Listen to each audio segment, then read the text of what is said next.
Welcome back. So this article doesn't have like a dedicated history section to it, but I'm just going to kind of tell you the story about it before we dive into some of the more theoretical concepts. Now, the United States, probably more than any country, at least more than any country that I've ever visited, is very much dominated by an automobile culture, right? We don't have a lot of public transportation stuff. And, you know, the idea that maybe not every person, but at least every family has a car is something that we take for granted. However, this was not always the case historically, especially in rural America, right? And in the early days of the automobile, especially the early 1900s, you had a lot of people who were very much opposed to automobiles. You think about rural America, you're thinking about farmers and people like this.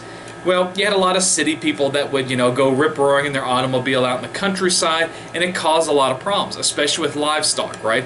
It could cause horses to get scared and they'd pitch their riders. It caused a lot of noise at night. People wanted to sleep at night because, they basically work by sunlight, so their night hours or darkness hours were very much dedicated to sleeping, and there'd be these cars, with these rip-roaring revelers, coming through. It aggravated country people.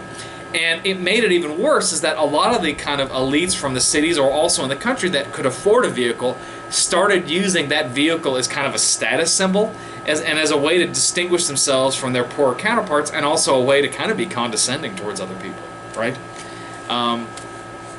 So this caused a lot of problems in rural America, and farm people, quite frankly, began to rebel against those that had automobiles, right?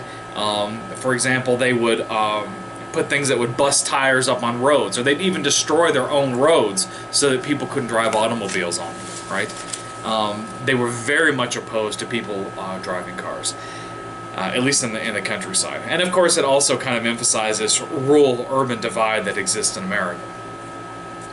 So what we're going to do in this particular article, beginning with the next video on social construction of technology, we're going to explore how the automobile changed America. I hope you enjoy this entire playlist. As always, give me a thumbs up, that's a like if you like my videos. Make sure you subscribe, and definitely comment down below. See you in the next video.